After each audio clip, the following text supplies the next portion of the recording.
Hello everyone, I'm Tarindi Himaranshi. The education of children with special needs in Sri Lanka has evolved from the past to the present.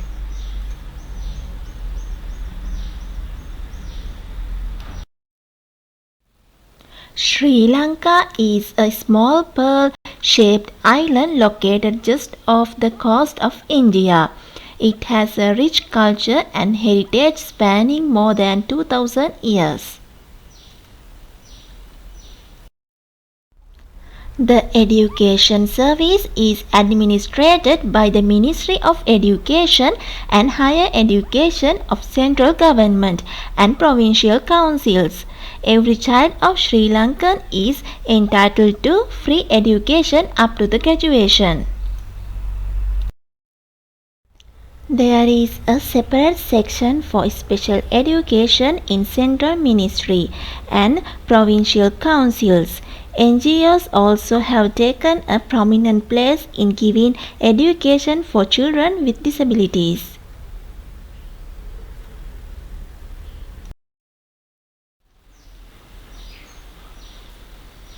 Sri Lanka has a long and proud history in supporting people with disabilities. It is recorded that as far back as the 4th century BC, Buddhist Emperor Ashoka organized care institutions for people with disabilities.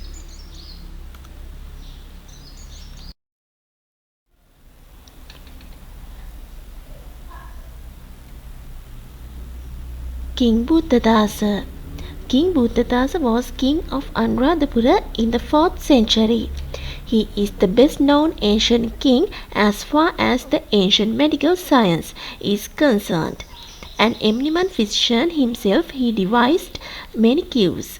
He is skilled physician and surgeon said by Mahavansa. Establishment of village hospitals, the rule of King Buddhadasa a century later, that practice was once again revived.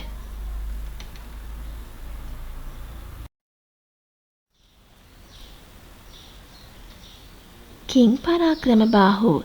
King Parakramabahu, best known for the construction of numerous irrigation works, is also credited with establishment of hospitals and care of the sick. Two of the important officers in his administration were Mahadevana, chief physician, and Suluvedana, the deputy chief physician.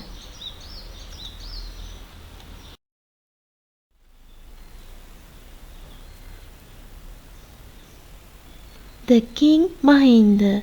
The slab inscription at Mihintale belonging to the region of Mahinda IV refers to the practice of application of leeches to get rid of impure blood, a practice followed to this day. Such are examples that point out of the ancient method of healing and wellness that has practiced for over thousands of years.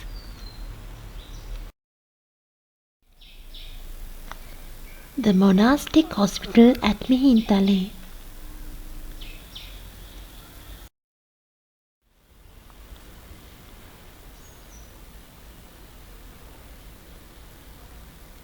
During the colonial period, missionaries started institutions for children with disabilities. Most of these institutions operated as charities and looked after rather than educated children with disabilities.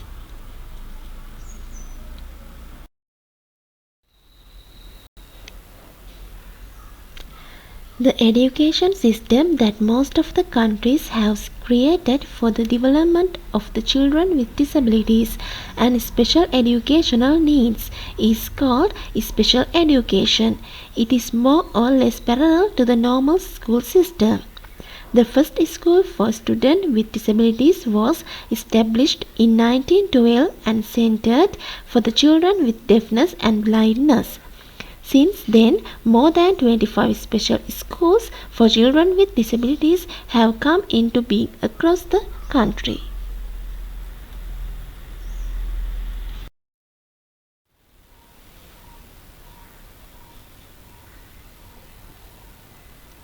In 1939, under Education Ordinance Number 39, assisted special schools were allowed to enter free education system.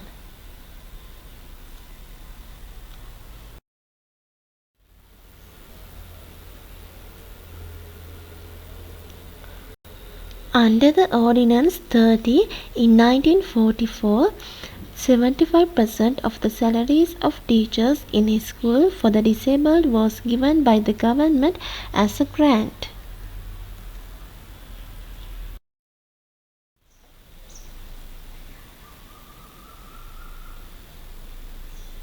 Changes in the system after 1948.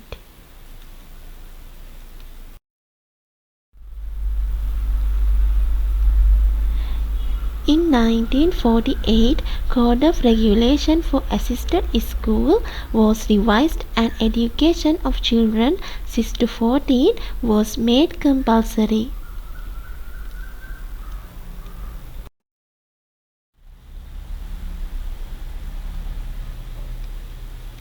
In 1961, children who are not profoundly disabled may be admitted to a school.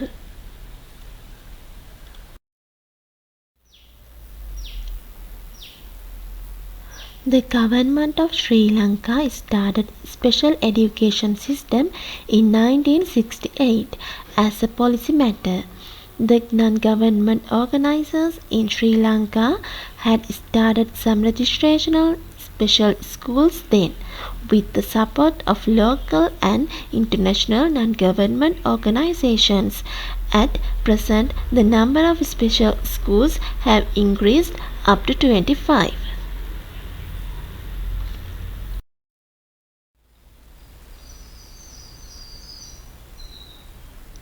From 1969, students with disabilities have been integrated into regular schools through special classes and more recently through enrollment in regular classes.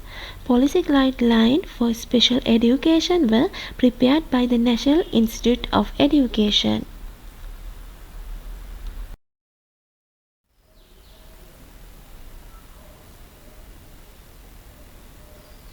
Early services focused on students with blindness or visual impairment.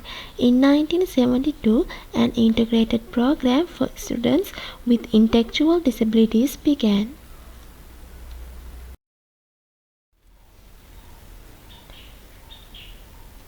In Sri Lanka, there was no special attention to autistic children prior to the 1980 decade.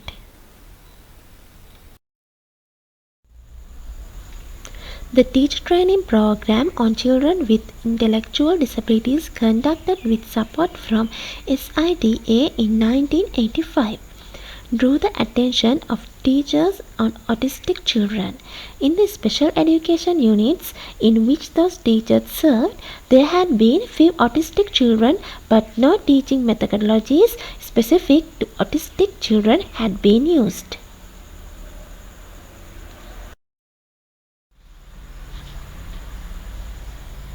In the UN World Declaration on Education for All, adopted in 1990, promoted universal access to the basic education for all. One of its articles states that steps need to be taken to provide equal access to the education to every category of disabled person as an integral part of the education system, not until educational provisions are made available for children with special educational needs as well. Will it be possible to reach the goal of education for all?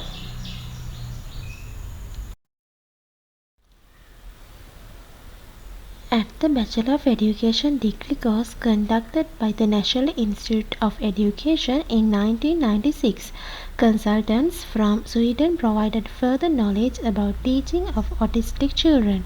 Although these teachers received the theoretical knowledge, as there was no opportunity to obtain practical experience of teaching such children, only marginal service was rendered to those children.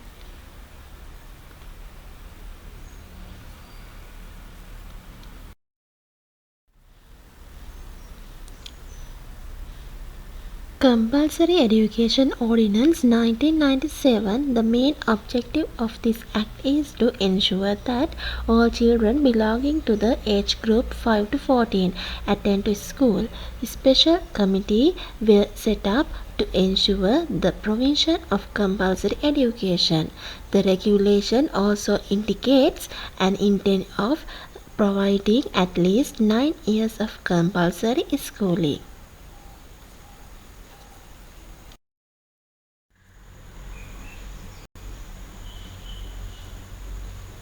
After 2000,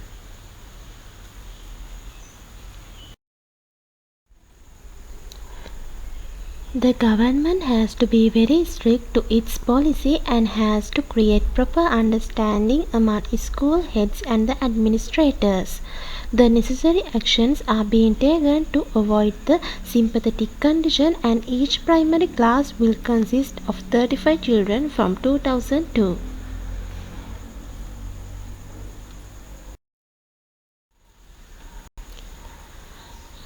However, despite the provision made out of the 10.6% population of school-aged children with disabilities, only 4.6% children have access to education.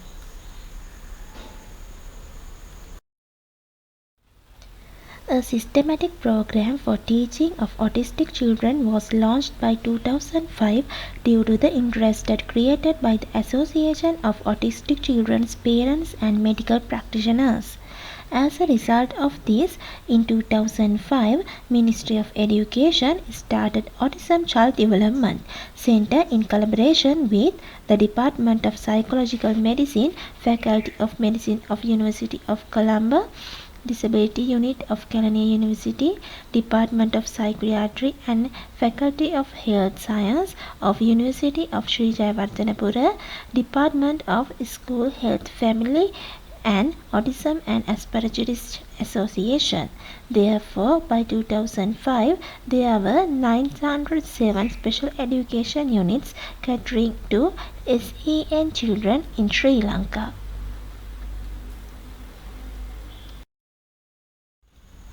In 2006, there are 25 assisted special schools in Sri Lanka that are governed by Board of Management.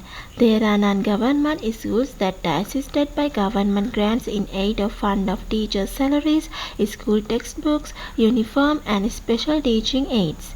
There are about 950 special classes in regular government schools. In addition, private schools also implemented education programs for children with special education needs. Mr. Abhivikrama, Mr. Jaisingh and Mr. Sumanasena found out that there is need to design inclusive education models to make a paradigm shift within the education system in Sri Lanka.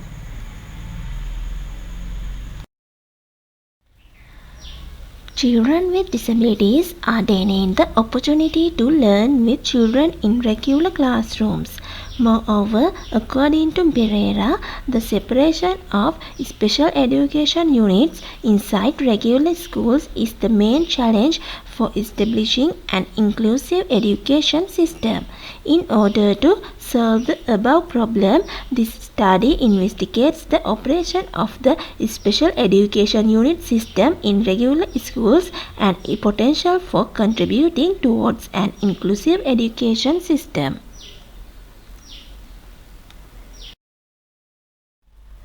Moreover, Ferda and Alvis suggest that more training programs and seminars be conducted on special needs education strategies and the philosophy that can enhance and improve the teachers' professional competence and their attitude for accommodating the students with special needs. Educational reforms in Sri Lanka during the last 3 decades have been concerned with improving the quality of education, especially making the curriculum more relevant to the needs of the country.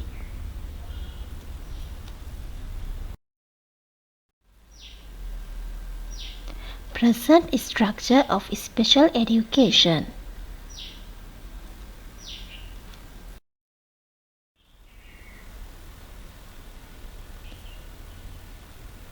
This table illustrates appointment types of teachers, gender distribution of principals and teachers, and the experience of special education unit teachers.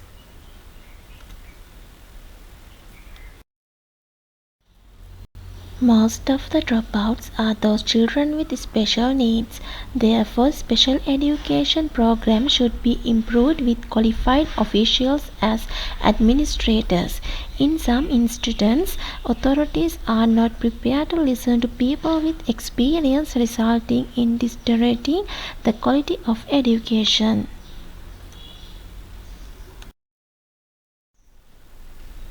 Mr. KPSN is of the view that educationists who engage in developing special education should be guided by a clear vision, as about 25% of student intake are children with special needs. No education policy or methodologies will not fruitful if segment of students are neglected.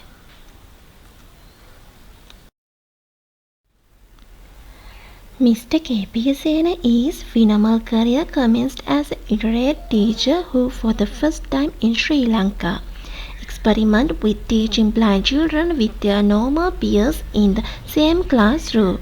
As it had become a model, Mr. Pearson was invited to form a unit for special education.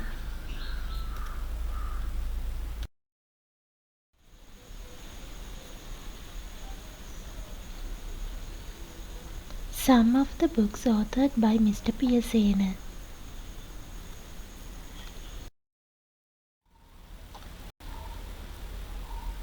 These are my sources.